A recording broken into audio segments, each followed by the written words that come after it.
Brought to you by WikiVidi.com. Mr. T is an American actor and retired professional wrestler known for his roles as B.A. Baracus in the 1980s television series The A-Team, and as boxer Clubber Lang in the 1982 film Rocky III. Mr. T is known for his distinctive African Mandinka warrior hairstyle, his gold jewelry, and his tough guy image. In 2006, he starred in I Pity the Fool, a reality show shown on TV Land. The title of the show comes from the famous catchphrase used by his character, Clubber Lang. Early life. Turo was born in Chicago, Illinois, the youngest son in a family with 12 children.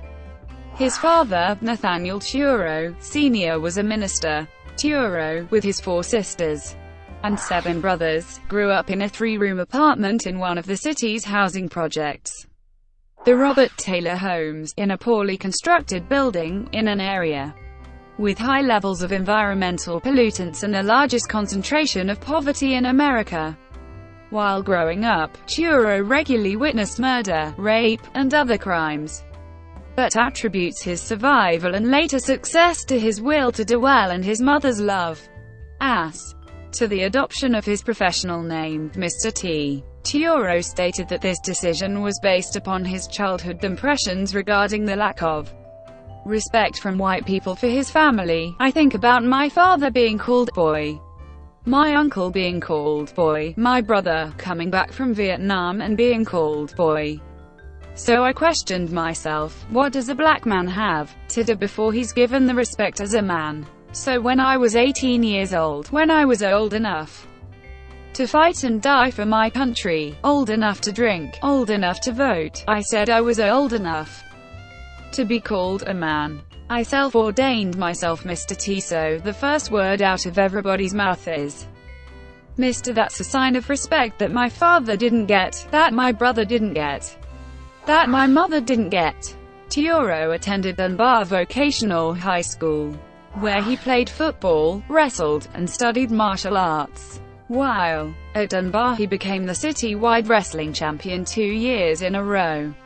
He won a football scholarship to Prairie View A&M University, where he majored in mathematics, but was expelled after his first year. He then enlisted in the United States Army and served in the Military Police Corps. In November 1975, Turo was awarded a letter of recommendation by his drill sergeant, and in a cycle of 6,000 troops Turo was elected top trainee of the cycle, and was also promoted to squad leader. In July 1976, Turo's platoon sergeant punished him by giving him the detail of chopping down trees during training camp at Fort McCoy in Wisconsin, but did not tell him how many trees. Sir Turo single-handedly chopped down over 70 trees from 6:30–10 a.m. when a shocked major superseded the sergeant's orders.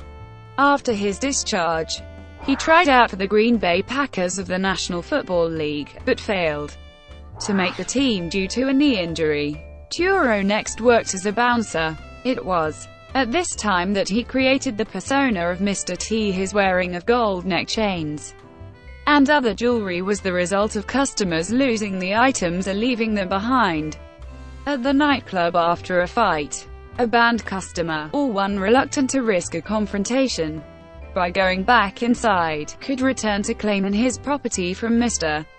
T wearing it conspicuously right out front. Along with controlling the violence as a doorman, Turo was mainly hired to keep out drug dealers and users. During his bouncing days, Turo was in over 200 fights and was sued a number of times, but won each case. I have been in and out of the courts as a result of my beating up somebody. I have been sued by customers whom I threw out that claimed that I viciously attacked them without just cause, and/or I caused them great bodily harm as a result of a beating I supposedly gave them, Mr. T once remarked. He eventually parlayed his job as a bouncer into a career as a bodyguard that lasted almost 10 years. During these years he protected, among others, 16 prostitutes. 9 welfare recipients, 5 preachers, 8 bankers, 10 school teachers, and 4 store owners. As his reputation improved, however, he was contracted to guard, among others, 7 clothes designers, 5 models, 7 judges, 3 politicians, 6 athletes, and 42 millionaires. He protected well-known personalities such as Muhammad Ali, Steve McQueen, Michael Jackson, Leon Spinks, Joe Frazier and Diana Ross, charging $3,000 per day to a maximum of $10,000 per day, depending on the clientele's risk rate and traveling locations. With his reputation as Mr. T, Turo attracted strange offers and was frequently approached with odd commissions, which included assassination, tracking runaway teenagers, locating missing persons, and large firms asking him to collect past due payments by force. Turo was once anonymously offered $75,000 to assassinate a target, and received in the mail a file of the hit and an advance of $5,000, but he refused it. He offered me $75,000 to kill his friend. The last envelope and letter contained a round-trip airline ticket, first class, United. Plus there was $5,000 wrapped in a little package, $50 and $100 bills. I tell you the honest truth, when I saw that money I didn't believe it was real. Mr. T. Turo states that he tried to warn the victim, but it was too late, and the man died in a car accident. In accepting a client, Turo had 2 rules: the client must not lie to him and must shop around first. He also made it clear to the client beforehand that he could not promise them their lives. I did everything except guarantee people's lives, but I guarantee you that I will give my life protecting yours.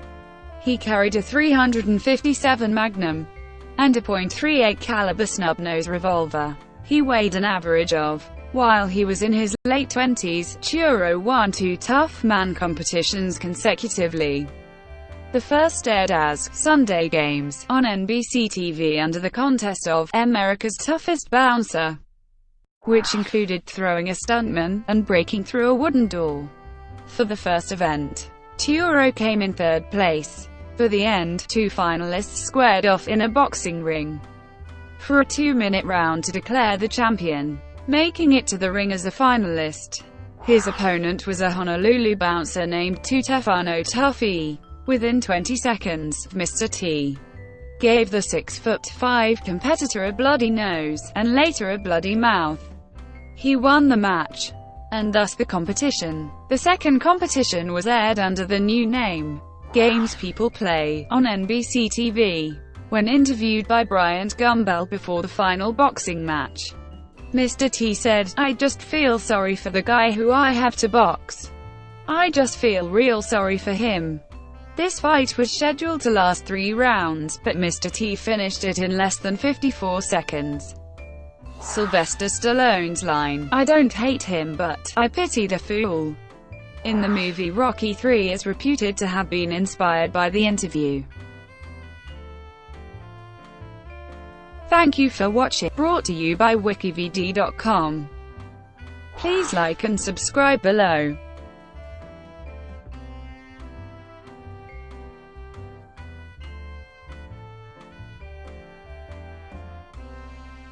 Please like and subscribe below.